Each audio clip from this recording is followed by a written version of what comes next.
بسم اللہ الرحمن الرحیم۔ دوستو، آج ہم بات کریں گے حضرت خضر علیہ السلام کا ایک واقعے پر۔ ایک مرتبہ حضرت خضر علیہ السلام دریا کے کنارے بیٹھے تھے۔ اتنے میں کسی سائل نے آ کر ان سے سوال کیا کہ میں آپ سے اللہ کے واسطے سوال کرتا ہوں، مجھے عنایت فرمائیں۔ یہ سن کر خضر علیہ السلام پر بے ہوشی طاری ہو گئی۔ جب کچھ ہوش ہوا تو فرمانے لگے، بھائی میں تو صرف اپنی جان اور مال کا مالک ہوں، تم نے مجھ سے اللہ کے واسطے سوال کیا ہے، لہٰذا میں اپنی جان اور ذات تمہارے حوالے کرتا ہوں، تم جس طرح چاہو اس کو استعمال میں لاؤ، بازار میں فروخت کر کے اس کی قیمت سے فائدہ اٹھاؤ۔ چنانچہ سائل ان کو بازار لے گیا اور ایک شخص سامہ بن ارقم کے ہاتھ ان کو فروخت کر دیا۔ یہ خریدار ان کو اپنے گھر لے گیا جس کے پشت پر اس کا ایک باغ تھا۔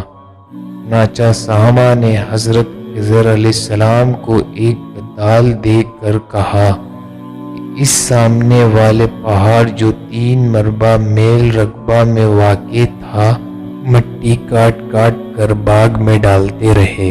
اور یہ حکم دے کر سامہ اپنی کسی ضرورت سے کہیں چلا گیا اور حضرت خضر علیہ السلام اس پہاڑ سے مٹی کاٹ کاٹ کر باغ میں ڈالنے لگے۔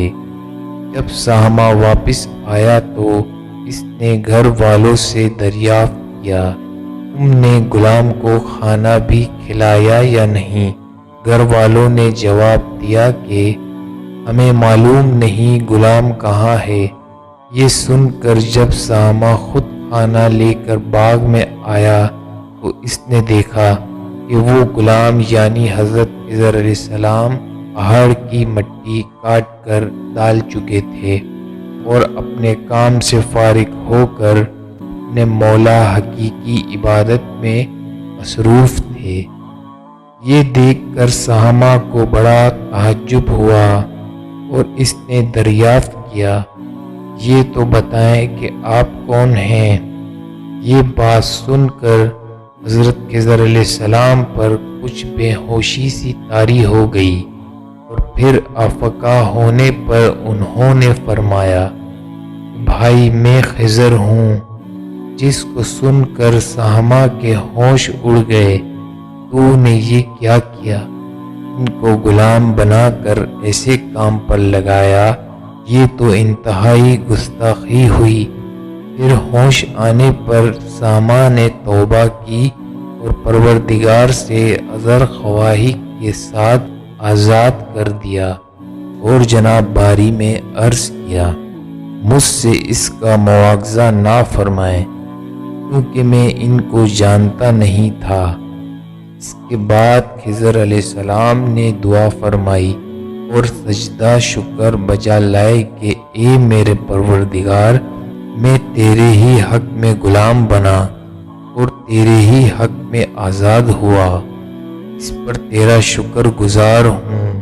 بعد ازاں واپسی کی اجازت لے کر جب دریا پر واپس آئے تو دیکھا ایک شخص کھڑا دعا مانگ رہا ہے کہ اے میرے رب، حضرت خضر علیہ السلام کو غلامی سے رہائی عطا فرما دے اور ان کی توبہ قبول فرما لے۔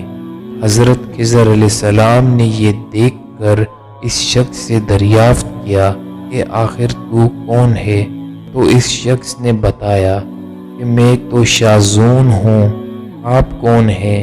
انہوں نے فرمایا میں خضر ہوں۔ اس کے بعد شاذون نے کہا، اے خضر، تم نے اپنے لیے رہنے کا مکان بنا کر دنیا طلب کی ہے، کیونکہ حضرت خضر علیہ السلام کا دریا کے کنارے پر ایک عبادت خانہ تھا۔ بس یہ سن کر وہ فوراً میدان میں نکل آئے اور وہیں اللہ کی عبادت میں مصروف ہو گئے۔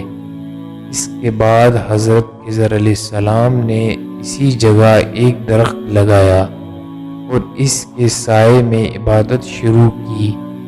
آواز آئی کہ خضر، جب تم نے درخت کے سائے میں سجدہ کیا تو تم نے دنیا کو آخرت میں ترجیح دی۔ مجھے اپنے عزت اور جلال کی قسم ہے، مجھے دنیا کی محبت میں رضامندی نہیں ہے۔ اس کے بعد حضرت خضر علیہ السلام نے شاذون فرشتے سے کہا کہ شاذون، دعا کرو کہ اللہ تعالیٰ میری توبہ قبول فرمائے۔ چنانچہ شاذون نے دعا کی اور اللہ تعالیٰ نے شاذون کی برکت سے حضرت خضر علیہ السلام کی توبہ قبول فرمائی۔ ساحل خدا کے پاکیزہ بندے اسی حالت میں راضی رہتے ہیں جو اللہ کو منظور ہو۔ بے شک ہماری فلاح بھی اس میں ہے۔ زندگی کے ہر موڑ پر آنے والے ہر بیچ و خم میں ہم راضی برضا رہیں، اللہ تعالیٰ کی چاہت کو سامنے رکھ کر زندگی گزاریں۔ دعا ہے کہ اللہ تعالیٰ ہمیں اس واقعے سے سبق حاصل کر کے نیک بننے کی توفیق عطا فرمائے، آمین یا رب العالمین۔ سبحان اللہ۔ دوستو، اگر آپ کو ویڈیو اچھا لگا ہو تو میرے چینل کو لائک کیجیے گا، شیئر کیجیے گا۔ پھر ملتے ہیں انشاءاللہ نیکسٹ ویڈیو میں۔ تو اللہ حافظ۔